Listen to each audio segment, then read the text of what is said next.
श्री गुरु सत्ताई नमः। सभी को प्रणाम। प्रस्तुत है कुछ अविस्मरणीय अनुभूतियां। अमरेली जिले के बक्सरायक मोटा मांदोड़ा गांव के प्रज्ञापीठ में मैं अपनी मां के साथ 6 वर्षों तक रहा। उस इलाके में पानी की बहुत दिक्कत थी। तब पूरे गांव में एक ही नल था जो सुबह शाम 2 घंटे तक ही खुलता था। मेरे कमरे से नल तक पहुंचने के लिए जो रास्ता जाता था, उसी रास्ते पर एक मकान बन रहा था, जिसकी नींव हेतु 8 फीट गहरा गड्ढा खुदा हुआ था।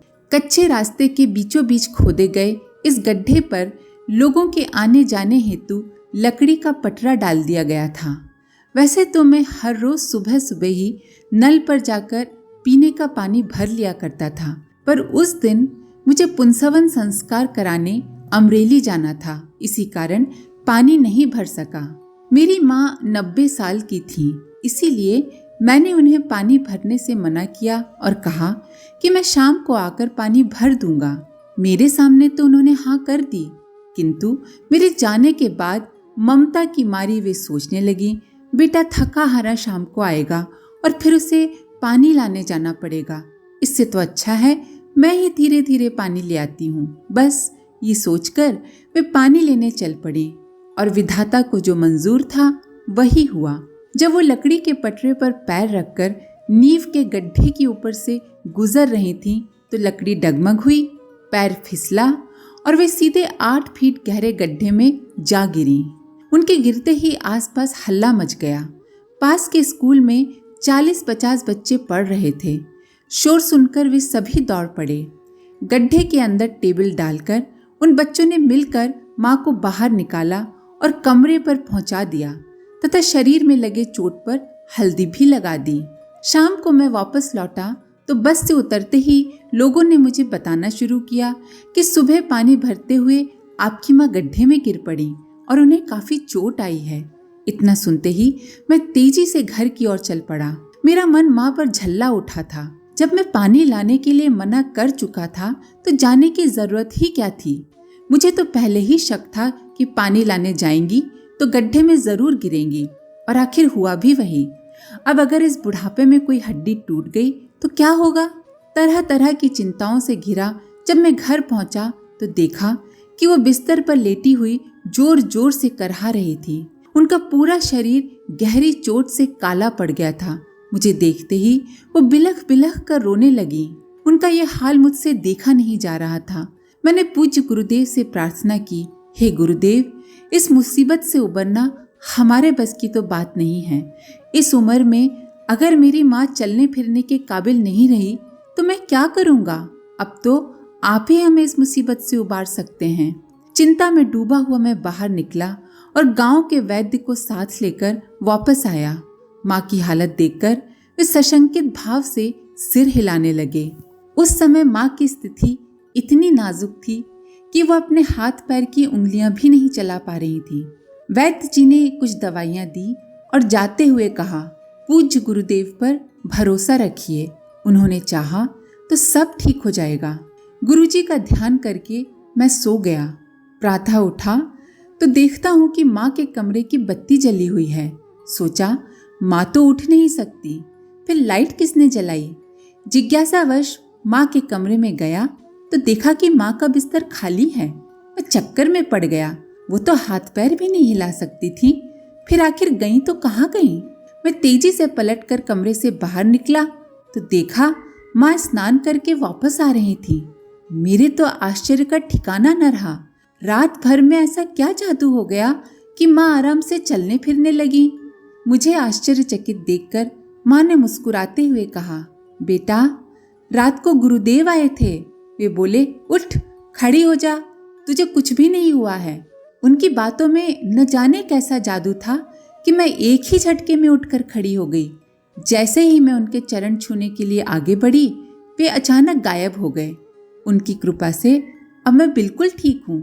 गुरु सत्ता की इस अनुकंपा को याद करके आज भी मेरी आंखें भर आती हैं। प्रस्तुति विट्ठल भाई, जामनगर, गुजरात। मंत्र दीक्षा मैंने सन 1972 में ही ले ली थी। 1976 में बोकारो में गायत्री यज्ञ हुआ। आदरणीय रमेश चंद्र शुक्ल जी वहां केंद्रीय प्रतिनिधि के रूप में थे। उनसे पत्र लेकर पूज्य गुरुदेव के दर्शन हेतु शांति कुंज आया। अप्रैल का महीना था, लेकिन वसंत पूरे वातावरण में अभी तक व्याप्त था। ब्रह्म मुहूर्त में गुलाबी जाड़े की सुखद अनुभूति होती थी। यहाँ 5 दिनों तक के शिविर में ही मेरे विचार और चिंतन में आमूलचूल परिवर्तन होता चला गया। दर्शन शास्त्र का विद्यार्थी होने के नाते अध्यात्म की थोड़ी बहुत जानकारी तो थी, पर कर्मकांडी पंडितों की तिकड़मों के कारण उस पर आस्था नहीं बन पा रही थी। शांति कुंज आकर अध्यात्म को लेकर अविश्वास का वह भाव बिल्कुल समाप्त हो गया। एक दृढ़ आस्था मन में पनपने लगी। कोई सत्ता अवश्य है जिसके अनुसार सब कुछ अपने समय से चलता रहता है। मिशन के विषय में मैं अधिक से अधिक जानना चाहता था। सेवा कार्य में सहयोग देने की भी इच्छा होती। मैंने आदरणीय श्री वीरेश्वर उपाध्याय भाई साहब से परामर्श किया और उनके बताए अनुसार अगले वर्ष मई 1977 में शांति कुंज आकर 1 मासीय सत्र किया। उसी समय संकल्प लिया कि वर्ष में छुट्टी के 2 महीने मैं यहाँ के कार्य में लगाऊंगा। स्थानीय समयदान के अलावा शांति कुंज में समयदान 1978 से देने लगा। पहले मैं छुट्टियों में घर जाता था, खेती बाड़ी के काम में पिताजी की मदद करता था, पर अब वो सिलसिला बंद हो गया तो पिताजी नाराज हुए। घर भेजी जाने वाली मासिक राशि में भी कटौती हो गई थी। अपने गांव या आसपास के गांव के कोई परिचित मिल जाते तो कहते, तुम्हारे पिताजी तुमसे बहुत नाराज रहते हैं। कहते हैं पता नहीं किस साधु महात्मा के चक्कर में पड़ गया है, न घर आता है न ही पैसा दे पाता है। अरे भाई, उसका तो नाम मत लीजिए। ये सब सुनकर मुझे अच्छा नहीं लगता था। मैं असमंजस में था। पिताजी को मैं इस तरह नाराज नहीं करना चाहता था। सेवा कार्य के संदर्भ में मैंने पिताजी को विश्वास में लेने की पूरी कोशिश की, लेकिन वे रत्ती भर भी नहीं पिघले। अंत में थक हार कर मैंने मन ही मन पूज्य गुरुदेव से प्रार्थना की।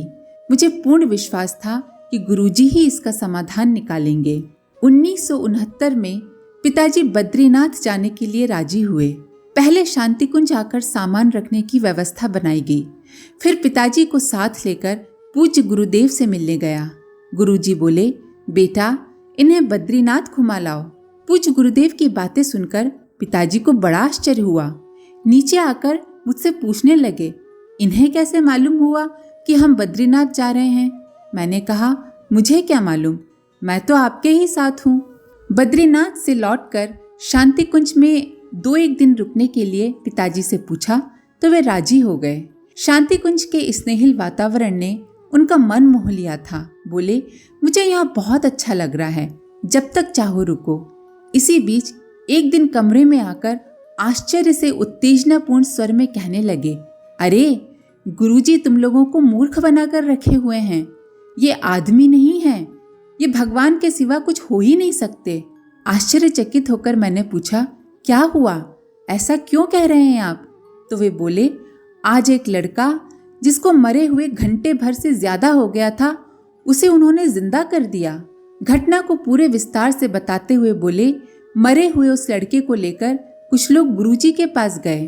बच्चा जमीन पर लेटा था। बच्चे की माँ छाती पीट पीट कर रो रही थी। गुरुजी बोले, अरे इसे कुछ नहीं हुआ है। इतना कहते हुए उन्होंने झटके से बच्चे का हाथ पकड़कर उठा दिया। बोले, जाओ इसे माताजी के पास ले जाओ और प्रसाद खिला दो। सभी आश्चर्यचकित थे। मरे हुए को जिंदा कर देना, ऐसा तो सिर्फ भगवान ही कर सकते हैं। इस घटना के बाद पिताजी की दृष्टि बदल गई। इसके बाद वे हमेशा मेरे सेवा कार्य को सराहते रहे। मेरा नाम लेते ही भावुक होकर कहते, वो जो कर रहा है करता रहे, मुझे उसके पैसे और समय की जरूरत नहीं है। वो भगवान का काम कर रहा है, वो स्वयं तो तरेगा ही, हमारे सारे खानदान को भी तार देगा। प्रस्तुति राम नरेश प्रसाद, बोकारो, झारखंड। भरतपुर राजस्थान के भैंसा पिचूना गांव के निवासी हैं श्री रामजी लाल वर्मा। बहुत ही साधारण परिवार में पैदा हुए। श्री वर्मा जीवन के संघर्षों का सामना करते हुए पढ़ लिख कर राज्य सरकार के चिकित्सा विभाग में प्रशासनिक अधिकारी के पद पर पहुंचे। धीरे धीरे परिवार की श्री संपन्नता बढ़ने लगी। वर्मा जी के एक छोटे भाई हैं जो गांव में किसानी करते थे। छोटी सी खेती पर निर्भर रहने के कारण उनकी आर्थिक स्थिति बड़ी दयनीय थी। इसीलिए बड़े भाई ने छोटे भाई के लड़के के नाम पर जयपुर के पास नेशनल हाईवे पर 18,000 स्क्वायर फीट जमीन 4 लाख रुपए में सन 2000 में खरीदी। करते धरते 9 साल बीत गए।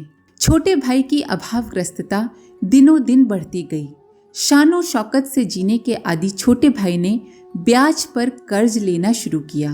कर्ज का बोझ बहुत अधिक बढ़ जाने पर उन्होंने बड़े भाई द्वारा अपने बेटे के नाम पर खरीदी गई जमीन औने पौने दाम पे बेच दी।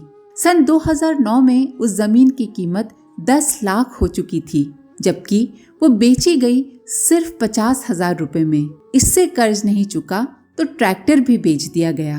वर्मा जी 4-6 महीने में अपने गांव जाते थे। जब वो वहां गए और उन्हें इस बात का पता चला तो सब कुछ जानकर वो अवाक रह गए। इस घटना से वर्मा जी पूरी तरह से टूट चुके थे। जीवन से निराश होकर उन्होंने आत्महत्या करने की सोची। दोपहर में बाजार जाकर बड़ी मात्रा में सल्फास की गोलियां खरीदी और घर आकर किताबों की अलमारी में छुपा कर रख दी। फैसला कर चुके थे कि रात में सबके सो जाने के बाद सल्फास की गोलियां खाकर हमेशा के लिए चैन की नींद सो जाएंगे। रात का दूसरा प्रहर शुरू हुआ। सभी सो चुके थे। वर्मा जी सल्फास की गोलियों की तरफ बढ़े, लेकिन आश्चर्य, गोलियां अलमारी से गायब थीं। उन्होंने किताबों को हटा हटा कर खोजा, गोलियां नहीं मिली। इस खोजबीन में पूज्य गुरुदेव की एक किताब उनके हाथों में आ गई। किताब पर नजर पड़ते ही चेतना जागी। उसे पलटते ही जो पृष्ठ खुला उस पर लिखा था कि जो व्यक्ति युग निर्माण मिशन से जुड़ा है उसके घर में कभी आग नहीं लग सकती, उसे कभी सांप नहीं काट सकता और वो कभी जहर खाकर मर नहीं सकता। पूज्य गुरुदेव की ये पंक्तियां पढ़ते पढ़ते वर्मा जी का चेहरा आंसुओं से तर हो गया था।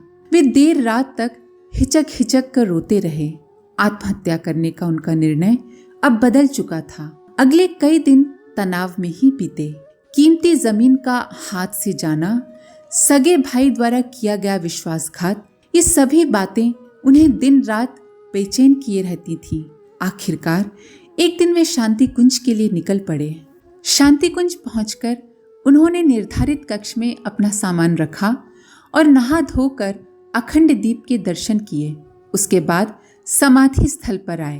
अभी उन्होंने समाधि की परिक्रमा शुरू ही की थी कि पीछे से आवाज आई, तू तो बड़ा है ना बेटा, उसे माफ कर दे, तेरा छोटा भाई है।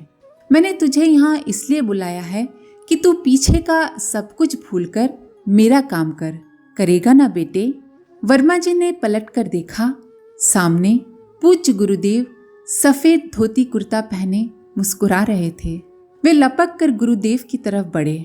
अभी 2 कदम ही आगे बढ़े थे कि पूज्य गुरुदेव अंतर्ध्यान हो गए। वर्मा जी आनंद आती रेख में डूबे समाधि के आगे बैठ गए। आंखों से अश्रुधारा बही जा रही थी। मन का सारा मैल धुलता चला गया। जिस छोटे भाई को वे दिन रात कोसते रहते थे, उसी के कल्याण की प्रार्थना उन्होंने समाधि स्थल पर की। यही तो है विचार परिवर्तन। इसे ही तो कहते हैं मनुष्य में देवत्व का उदय। ऐसा ही तो होता है धरती पर स्वर्ग का अवतरण। प्रस्तुति मनीष, पूर्व जोन, शांति कुंज, हरिद्वार। आज के लिए इतना ही। अपने विचार कमेंट बॉक्स में जरूर लिखें। आप सभी का धन्यवाद। ओम शांति। हमारे YouTube चैनल को सब्सक्राइब करें और बेल आइकन को दबाकर ऑल पर क्लिक करें ताकि आने वाले सभी वीडियोस की नोटिफिकेशन आपको मिलती रहे।